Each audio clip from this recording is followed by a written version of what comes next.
Good evening everyone. Bonsoir tout le monde. J'aimerais commencer par vous montrer ces statistiques. 62% des personnes restent la grande majorité de leur vie dans leur zone de confort. Cela veut dire qu'environ 2 personnes sur 3 choisissent de ne pas voir plus loin que ce à quoi ils sont habitués. C'est là que j'imagine que vous vous demandez si vous faites partie de ces 62%. Eh bien, cela est quelque chose qui est malheureusement assez commun, car il est presque impossible de ne pas céder de routine et d'habitude si on veut réussir dans la vie de nos jours. Compulsivement, nous exécutons et planifions les choses parfois selon un calendrier qui peut totalement être brutal. Ça devient notre façon de feindre un certain contrôle sur la vie qui est fondamentalement incontrôlable. Pourtant, la réponse est à notre portée. C'est la vie, on ne peut rien y faire. On ne saura jamais la comprendre complètement, on ne saura jamais la dompter complètement, et c'est ce qui fait que ce soit génial. C'est ce qui fait que la vie soit une immense aventure. Si vous pensez que l'aventure est dangereuse, essayez la routine. Elle est mortelle. Certes, comme le dit Paulo Coelho, auteur brésilien, ce danger apparaît quand nous laissons notre vie être dictée par des routines. Certes, les routines ne vont pas nous tuer, mais faire un pas en dehors de nos routines n'est pas une chose facile, car pour beaucoup, elle leur permet de passer de l'intention à l'acte. On entend souvent qu'il faut avoir une routine si on veut maximiser notre succès, qu'il faut suivre les routines des gens que la société nous met en avant si on veut réussir comme eux. Mais la vérité est qu'elles vont nous aider que jusqu'à un certain point. Il faut apprendre à valoriser le changement autant qu'on valorise la stabilité que les routines nous offrent, si nous voulons continuer à grandir, évoluer et ne pas devenir complaisants.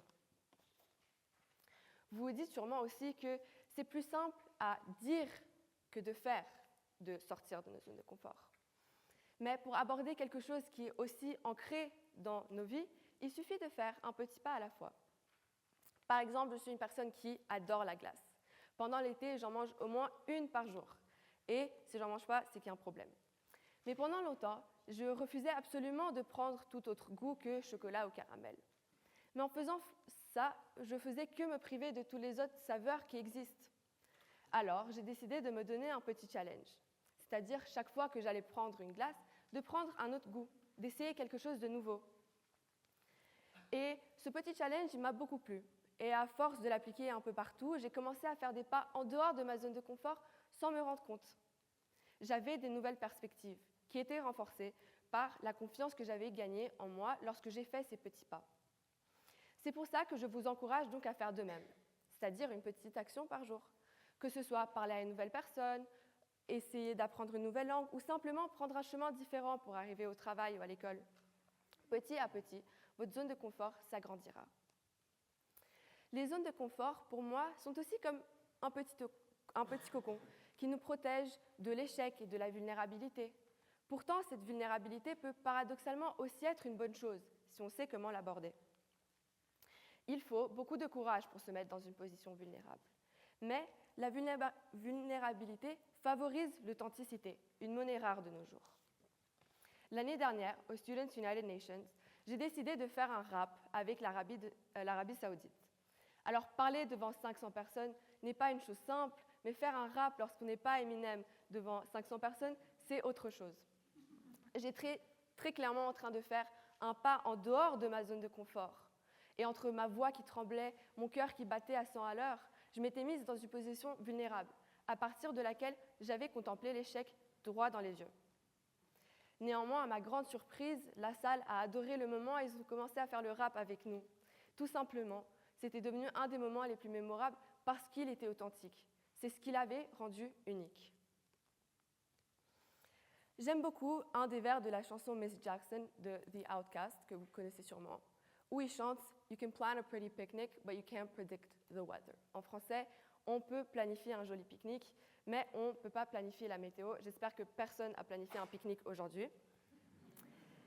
Mais la vérité est qu'on a beau structurer la vie avec des routines, on a beau vouloir chasser le moment prochain au détriment du moment actuel.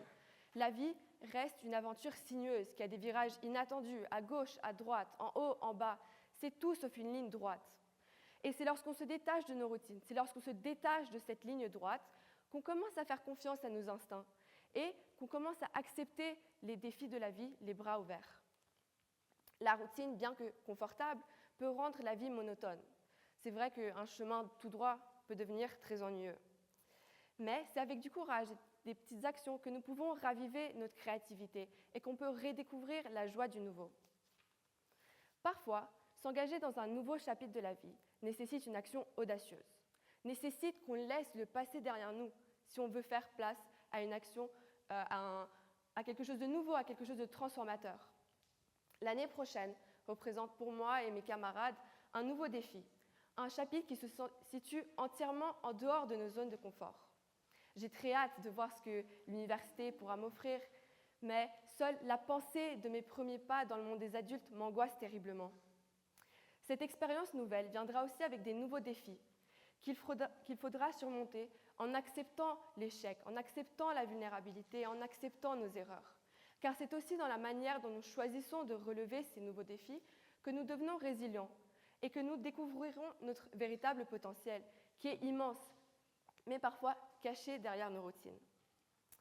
Ce que j'ai appris en préparant ce discours, c'est que la découverte de nouvelles passions et de nouveaux horizons ne vient pas du confort, mais cela vient dans la somme des petits actes de courage que nous faisons chaque jour, un petit pas à la fois vers l'inconnu. Merci beaucoup.